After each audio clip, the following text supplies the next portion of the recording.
Good afternoon, everyone, and welcome to today's MEF Connect and Wholesale webinar entitled IoT Goldmine, where wholesale revenues are really being made. So IoT has been called the next big thing for many years. I think we all agree on that. But for many wholesalers, the big question remains, where is the money? So traffic is growing, devices are multiplying, use cases are exploding, but revenue does not always follow the same curve, sadly. So today we're going to look at where wholesale revenues are really being made and which opportunities are worth chasing. So to start us off, I'm delighted to welcome Andrew Parkin-White and Phil Todd, both managing partners at TecFutures.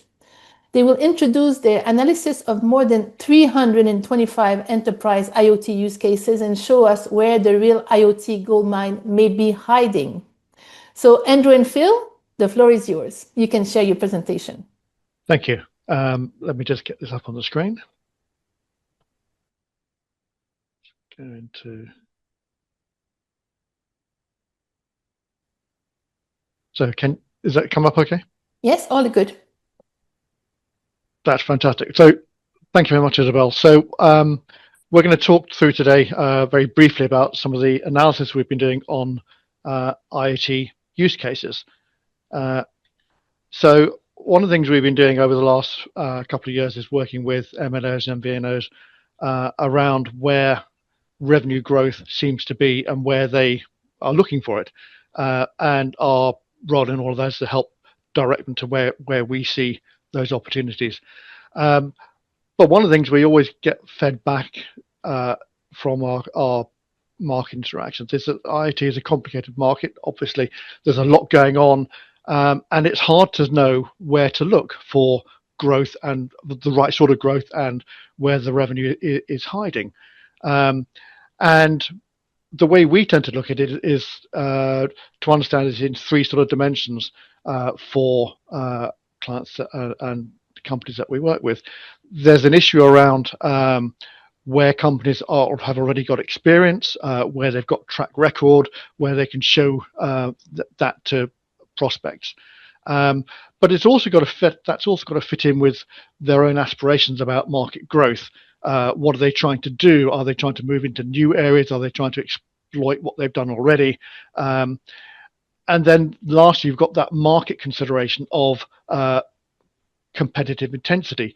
Clients often come to us and say what they are really looking for is the so-called low-hanging fruit. Well, of course, that doesn't really exist anymore. There's no such thing. But there are areas where maybe competition is a little bit less intense.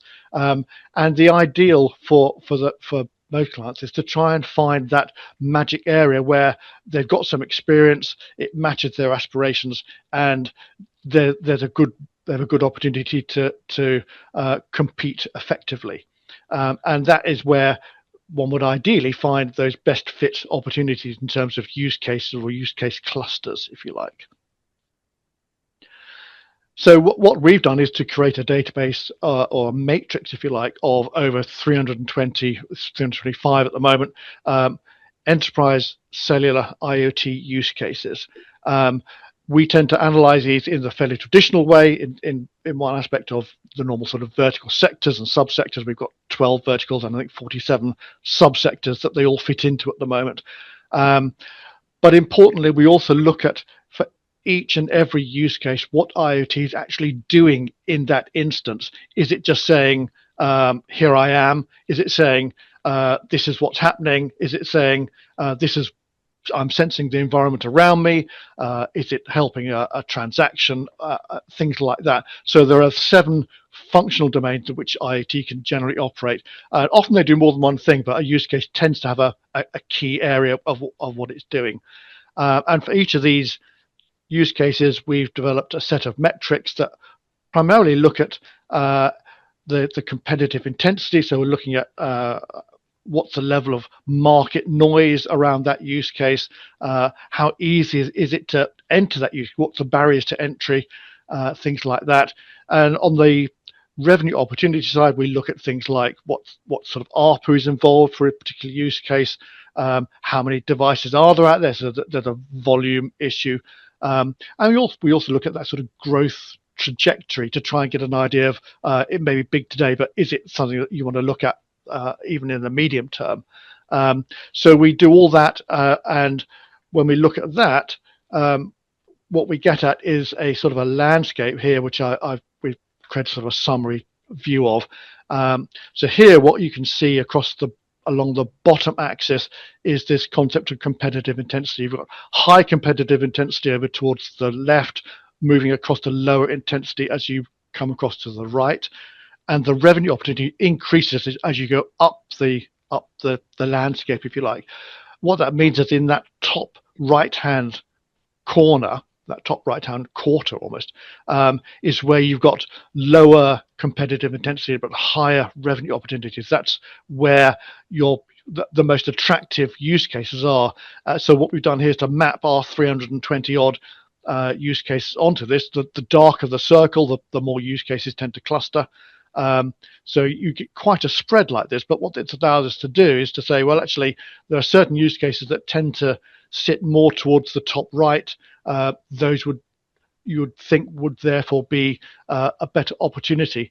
But of course, then what this can't map is what a particular MNO or MVNO experience is, because if you're really strong in smart cities, well, then you might want to home in on ones there, and that might actually move certain use cases further up towards that top right, because you've got some ways of combating that competitive intensity over there as well. But from a wholesale point of view, what we can also do is to look at this and say, well, in conversation with clients or market commentators, where do we think the greatest wholesale opportunity might be, and then map those onto here and say, actually, well, some of these wholesale opportunities are really difficult to get into because they're sewn up already, they're very competitive, or that maybe there's just not quite so much money in it.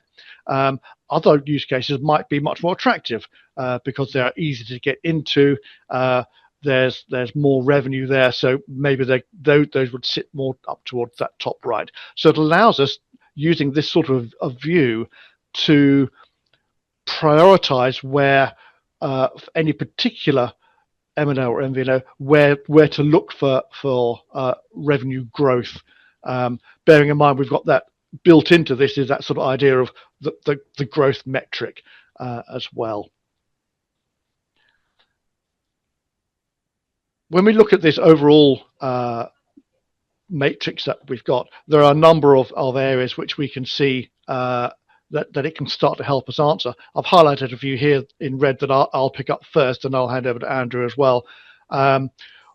We can identify through that sort of a matrix view the emerging segments that are going to start to define wholesale. And here we're looking at where there's higher data volumes. We've had a lot of conversation around, is the wholesale market defined simply by scale, or is it actually where there's a smaller number of applications, use cases that drive greater volumes of data? But what we can do with our matrix is to start to pick out those particular use cases that fit that definition, if you like. So we can, for instance, look at ones that are high video, in terms of high definition video, things like that.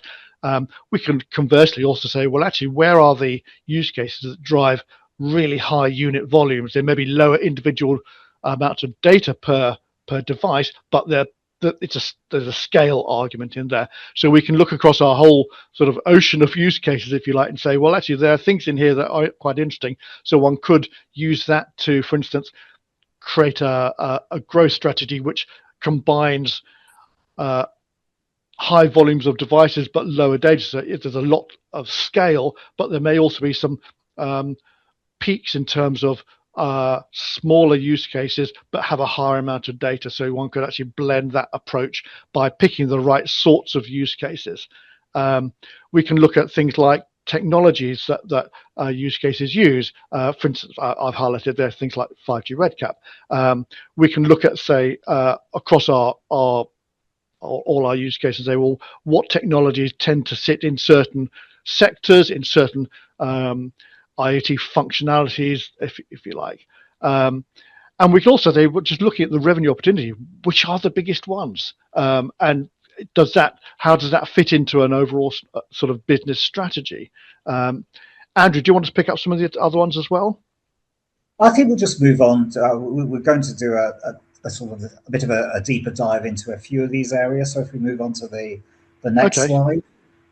Yeah. So we sort of see, as external observers, three core challenges for wholesale MNOs. The first is that traffic volumes are rising fast. We estimate that over the next 5 years, there's going to be a fourfold growth in traffic. So that's a lot more traffic being carried. And we certainly have a large number of video use cases in our matrix, where data volumes scoring a very high 8 or 9 out of 10. The paradox is that revenue is not necessarily rising with it in a linear sort of way. And again, sort of looking as external observers, wholesale pricing can be flat or falling. And ARPU on high data connections is not always linked to data intensity.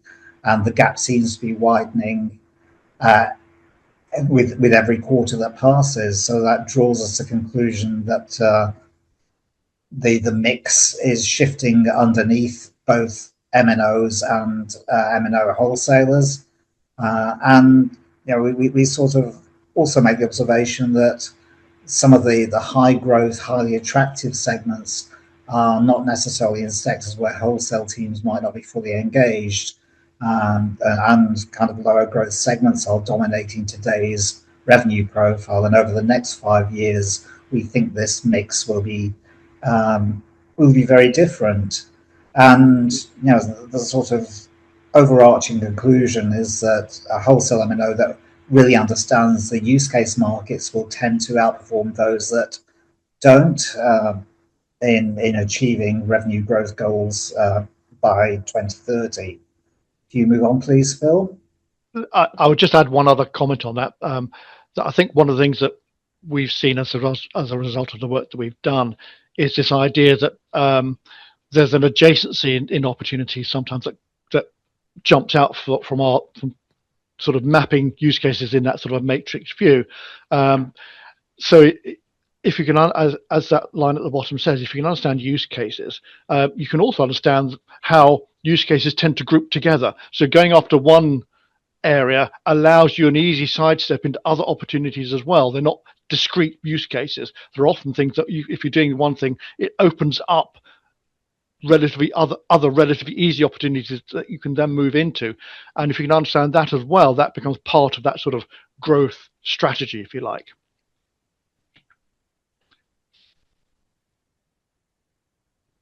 So, we were sort of going to look at three areas. First, as we say, traffic growing fast, revenue is not.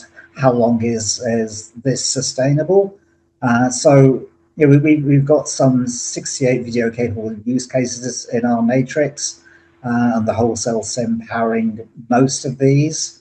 But the pricing, in some instances, is no different to the pricing for a very simple parking center. And if you sort of think crudely about the network economics, the wholesale MNO is carrying the network costs, and in some instances the platform or systems integrator is capturing the margin. And there's some examples that come out of our data set where data is high and SIM pricing is commoditized, or margins are compressed, or standard IoT pricing is offered, and this doesn't always reflect what the real value of that use case could be to a mobile network operator and the mobile wholesaler.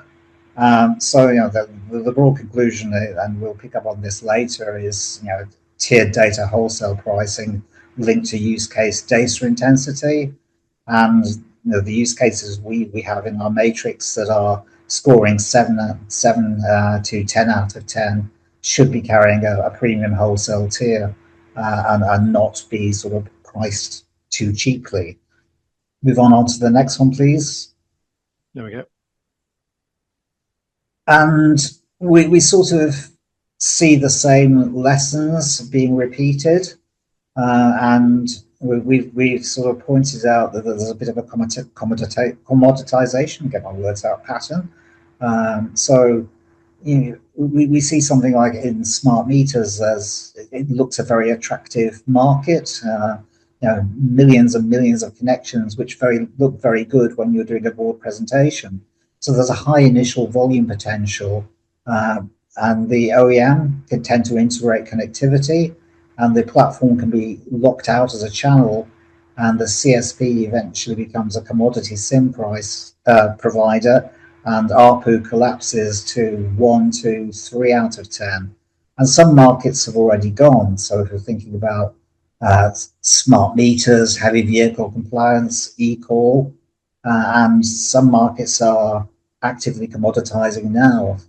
Fleet over-the-air updates, vehicle immobilization, connected parking meters. And what we're seeing from this is there's an early warning system that can be in place. So when a segment starts showing 3 signals simultaneously, the commoditization of window is around 12 to 18 months.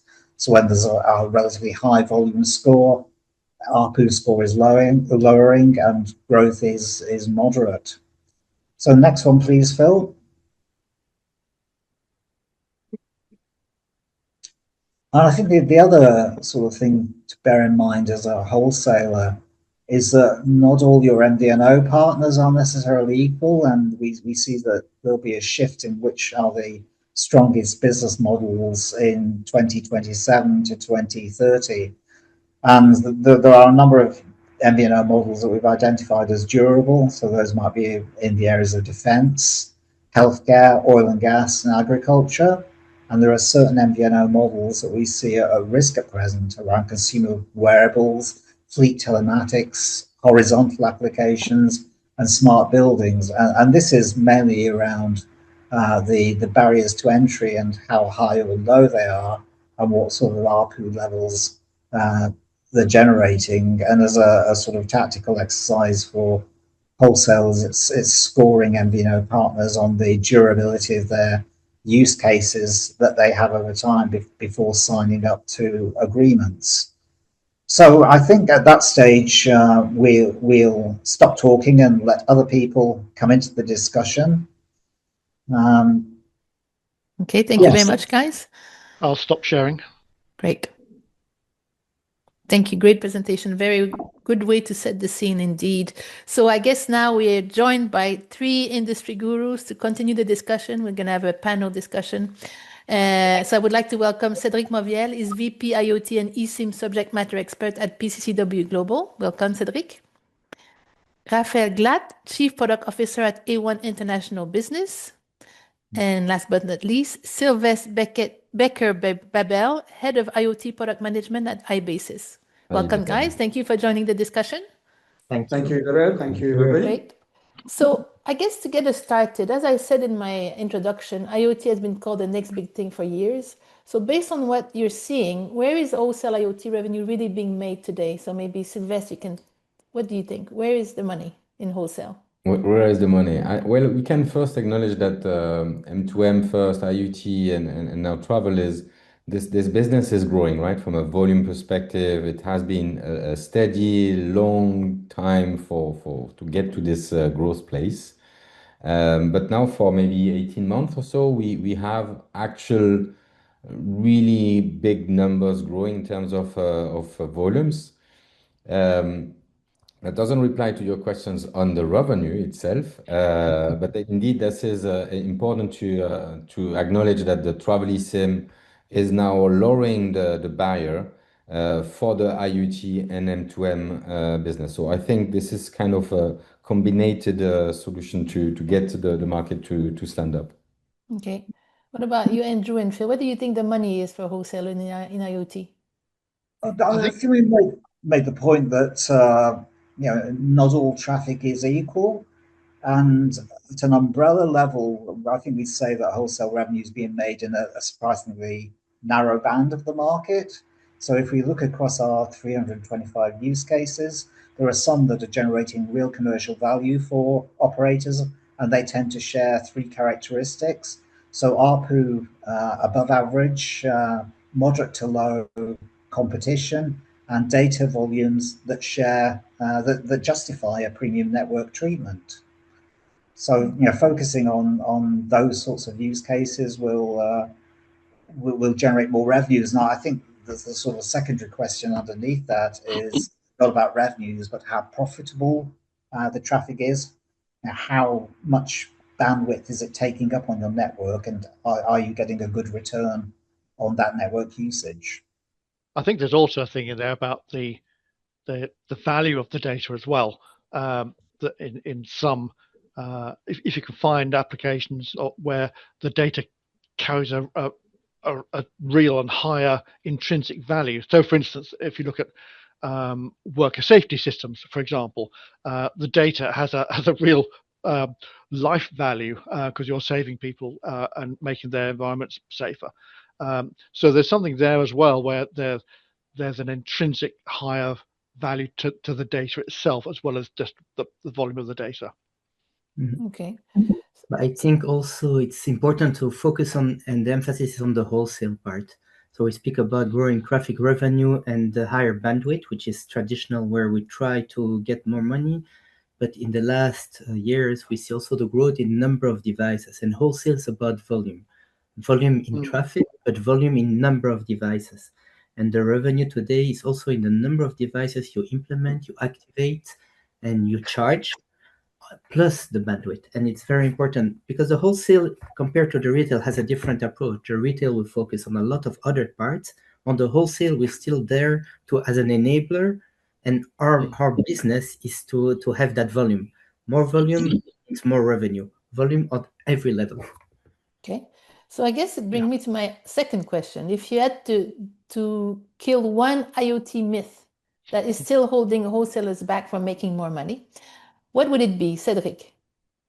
Well, if you want me to be the myth buster today, so traditionally IoT wholesale, we're thinking cellular, and cellular means coverage. So for the last 20, 25 years, whoever has the best coverage, the most large coverage, the broader coverage, wins the business. Reality is that nowadays, as mentioned by Sylvester, there is a lot more actor. There's becoming more and more mass market, I would say, on the wholesale IoT. So coverage is not the key to success anymore. It's really not how the traffic is carried from the device in the field anywhere in the world back to a cloud where it's actually monetized. So it's the coverage is important, but it's not the key to success anymore. It's the coverage and the backcoding and how this chain of value for this transmission is being implemented. Okay, you agree, guys? Raf?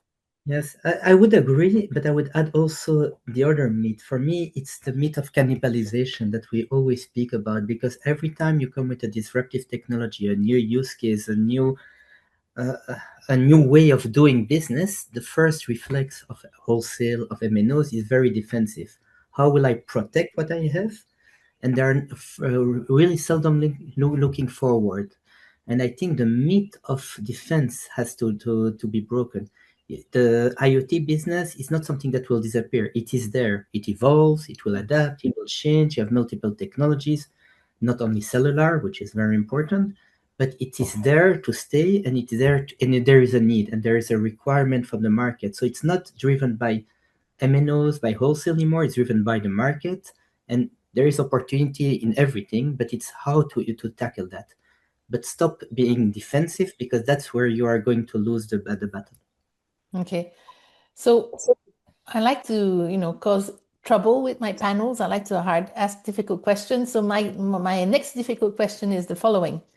The uncomfortable question is, if connectivity is becoming a smaller part of the total IoT value stack, what does that mean for wholesale players that still mainly sell SIMs, roaming, and data? Cedric, I guess you're my first victim on this one. Yeah, well, that not the side that matters. If I can say the point, the revenue mix in IoT, the connectivity piece is becoming smaller, but the nominal value as a dollar sign is actually growing. As mentioned by the other panelists, the volume is growing. There's more and more IoT devices being deployed on the field. So the value, the data volume, and the revenue is growing. But as part of a total mix, it's becoming smaller.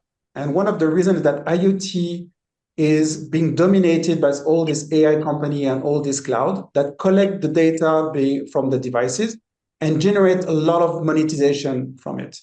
And this software is where the value is, and it's outsizing the total value of the IoT.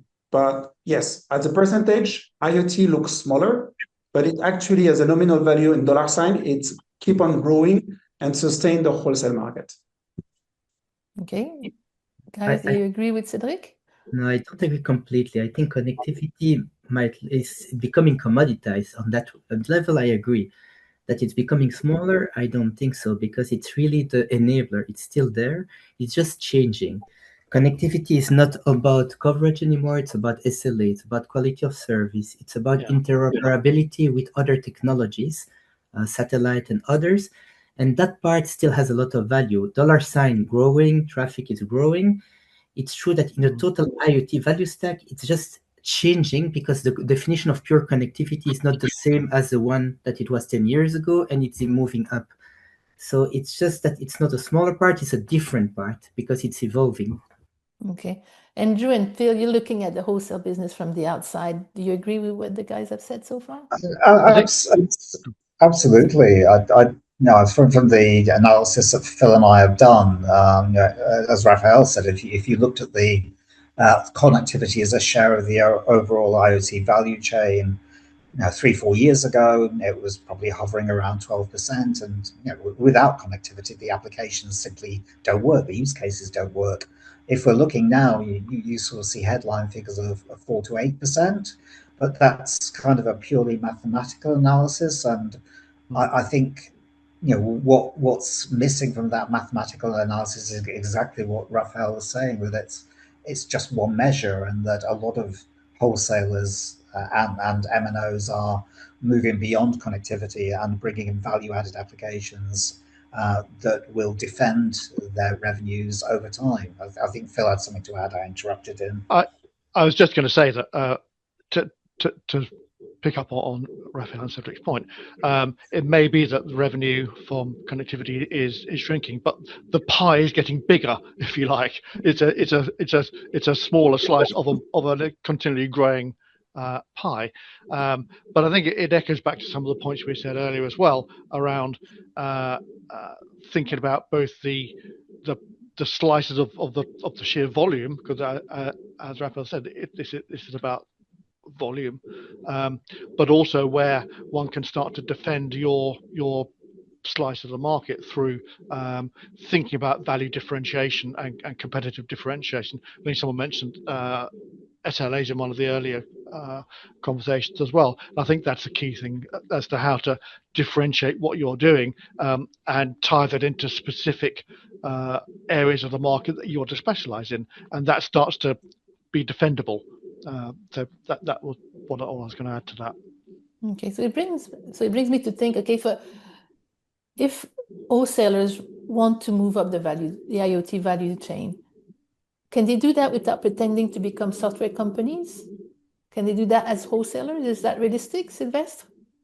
Well, let me just complement one thing before Yes? on the previous question, if you don't mind. I just wanted to highlight that actually I feel that the connectivity is shifting from being a barrier to an enabler, which it technically is, but also very from a business perspective as well. It becomes really the enabler of the overall solution.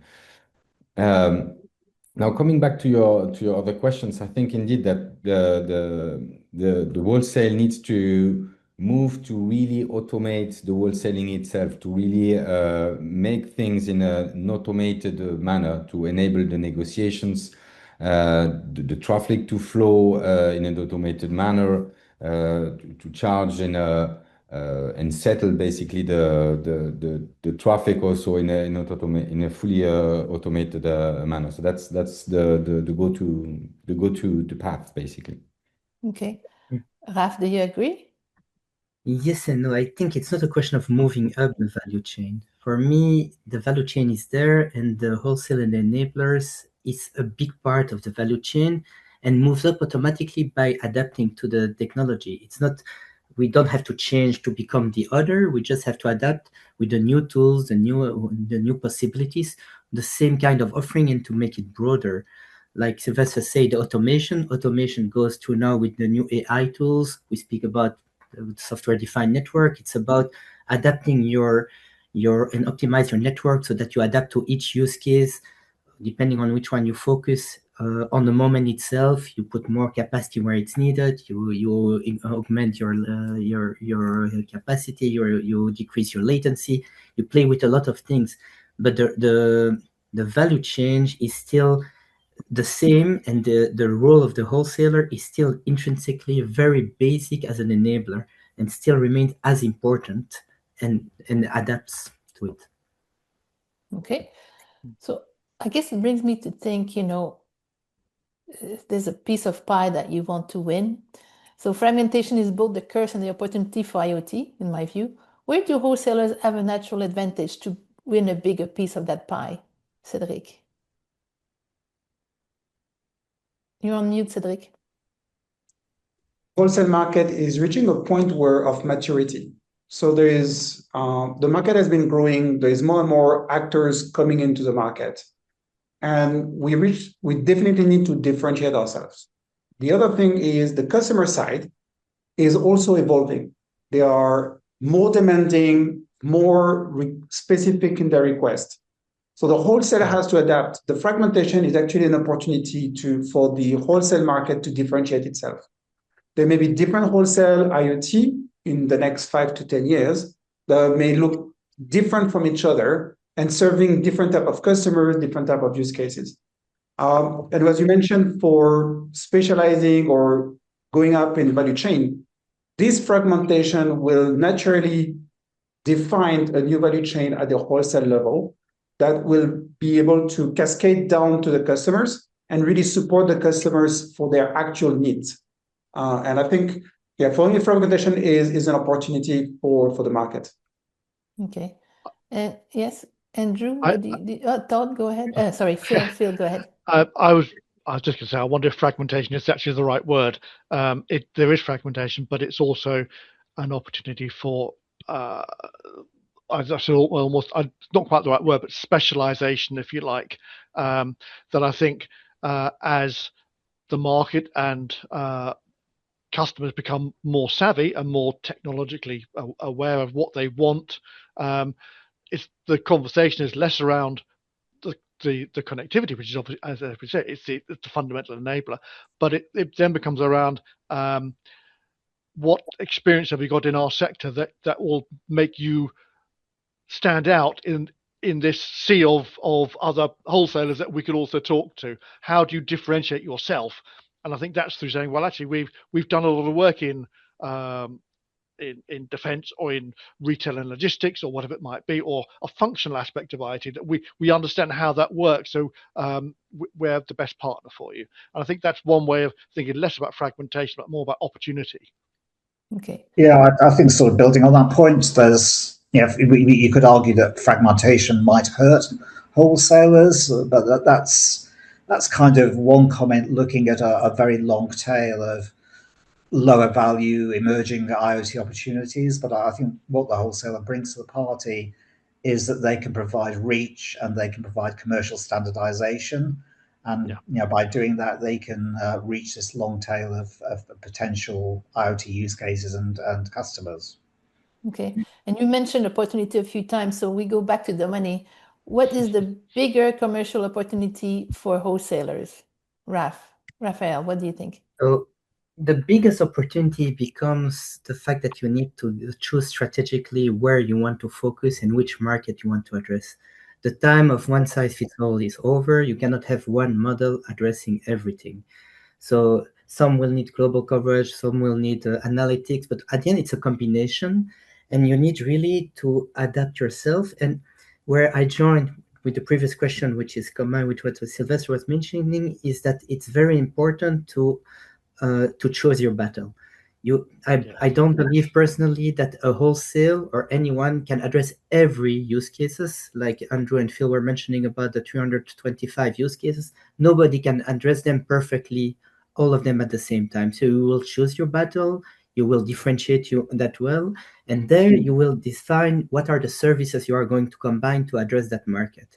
And I think that's where the commercial opportunity is, the strategic decision on which battle to choose and where you can be. Do you want 80% of one small market, or you want 5% of the whole pie? That's a decision people will have to do and the wholesaler have to do. Okay, let's compare answers. Wait, I'd like the three wholesale guys to answer and see what they say. Cedric, what do you think? What's your view of the bigger opportunity? Well, it's if you can have everything, that will be an ideal world. But as mentioned by Raphael, and I do agree with him, as the market is fragmenting and the customer demand is being more and more specialized for high bandwidth versus low bandwidth, local breakout versus non-local breakout, that focus the wholesaler to invest into one area versus another one. And this is also part of the fragmentation, is that if you know your market and you know what you want to do in that market, then you invest to serve that market, which means that you may ignore some areas, but that's a choice. And I think what would be the worst case scenario, and one I think the wholesaler trying to move away from being a generalistic provider, trying to serve everything and anything, because the customers are becoming more tech savvy. They start to have a very specific demand. Is it low bandwidth, low latency, high bandwidth, lower price? They will be able to identify and work with the people that answer their questions and understand their needs a lot more accurately than trying to go and win for being the cheapest in the market. Okay, Sylvestre, you're the third in the trio. Do you agree? I would think the biggest opportunity for wholesaler is growth in itself, and that's in the end the core of a wholesaler, is to be in the big numbers. So it's really moving there, and again automating things helped by AI, for instance, indeed, as Raphael was mentioning. But it's definitely that part. So it's enabling the various technical opportunities that exist and constraints that are around as well, but really by growing it. And you can only do that by focusing on your core, indeed. Okay. Phil, I think you wanted to speak earlier. I thoroughly agree with all those comments. I think it goes right back to one of the, I think the first slide I showed.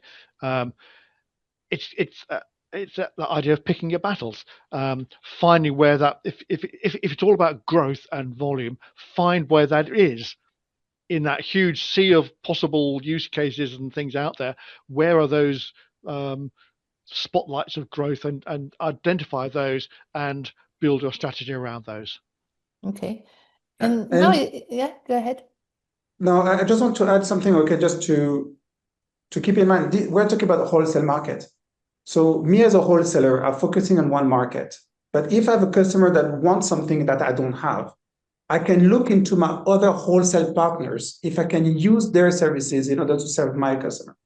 And the wholesale is not me versus everybody else, is me working with everybody else. And I think that's one of the key things in the IoT wholesale market, that one of the transformation as we fragment, then we have to cooperate more in order to use other people's services in order to serve our customers.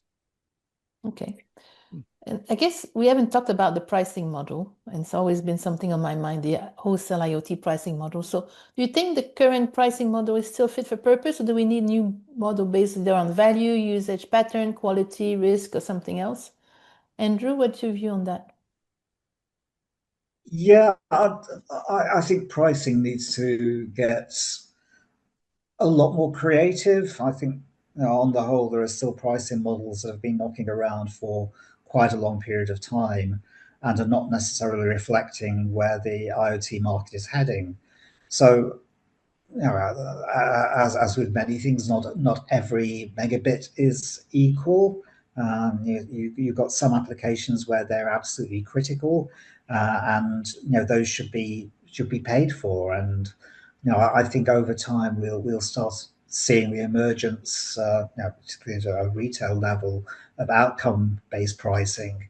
I sort of take the points that volume is good for a wholesaler on the network, but we also have to look at what that volume is actually creating in terms of the network economics behind it, and is the wholesaler justifying the use of their network through potentially different pricing models, premium pricing, etc., and using different network types, networks technologies for different types of IoT network functionality and usage. Okay. Either Cedric, Sylvester, or Raphael, what do you think? Because I know pricing is a sensitive and complex topic. What's your view on it? Yeah, pricing has always been a very sensitive, especially on the wholesale. But in the end, I think wholesale needs to be close to their cost structure. That's the concept of it initially. Well, for now we are based on per megabyte usage or per IMSI. So we have those concepts, but that really not necessarily the closest, I should say, to the cost structure. So some people are talking about tokenized settlements. Why not? It's the kind of evolvement that we can have. But I think that in the end, volume commitments is the way to go. That's my view. I believe Cedric and Raphael, you have a different view, but that's my view. It's not a different view. I think we mix two things. The pricing model from retail perspective can be very creative. On the wholesale side, because of the volume based, it has to remain scalable and easy to manage. So today, a pricing model is an activation fee, a setup fee, a monthly fee, some usage fee. And I think it's what you combine into those fees of services that bring it. The settlement is something else. For me, it's really about pricing as wholesaler has to be simple and easy to manage just because of it and because of settlement. Let the retail fight on be creative towards their customer. Let the wholesale be enabler, and all the services you bring in can be put in those simple way. And I think even if you go outside telco, the models are always the same. You don't create, if you buy coffee or even espresso, you buy a monthly fee and you have a machine, but you still buy a unit and you get more services with that unit, but you still pay the same model. So I think we have to look at it in that way. Okay, Cedric, to close us off, anything to add? I definitely have a very opposite view. The pricing model that we are carrying today in the wholesale market is 25, 26 years old. So at the beginning, so the market has evolved, the customer, the use cases have evolved. The devices don't consume few MB per month anymore. You got robotaxi coming to the market that are consuming 1 TB, 2 TB, so 1 or 2 terabyte of traffic. The model per MB pricing doesn't fit. And if we look into that fragmentation that we discussed a bit earlier, that pricing model may change as some segments will move towards more capacity than a price per volume. As we've seen in other wholesale market, where if you start to get too big of a number of units that people have to buy, it's better to give them a lump sum and ask them to consume, and you build all your business model, your procurement and everything based on that. But the segmentation of the market may drive different type of consumption, and it require also a need to identify that this is a robotaxi, so they can consume 1 TB. It's a different pricing model, different wholesale model than if you're talking about a smart meter for electricity. Okay. So for me, the pricing will have to evolve because the consumption, the volumes, in some use cases were never seen before and never even imagined 10 years ago, and the model are not fitting that anymore. Okay. I think we could have a whole panel on the pricing. I think maybe that should be our next panel. Wholesale IoT pricing could be an exciting discussion. So I guess it brings me to my last question. You know me, guys, I like to have the final question as a quick fire question. So what is one IoT opportunity wholesalers should stop ignoring immediately? So you all have to answer with a short answer, one word, a few words. Andrew. I'd say looking at our database, parking availability signage. Okay. Phil? I think it's around worker safety. Cedric? Your customers may have no clue what mobile network is. Okay, interesting. Sylvestre? I would think it's just basically talk amongst ourselves as wholesalers. And Raphael, last but not least? Difficult to answer because I think we go after each opportunity today. But I would say one thing we have to more focus on is about also life cycle management, eSIM orchestration, that we don't do much on wholesale level yet. Okay. I think it's been an amazing panel, guys. Thank you so much for sharing all your views so openly. I think it's a super interesting topic, and I'm sure we're going to do a follow-up panel on wholesale IoT in the very near future. So thank you, Andrew and Phil, for your great presentation, and for the 3 panelists who have joined after. So thank you, everyone. And everyone, thank you for watching, and until our next panel.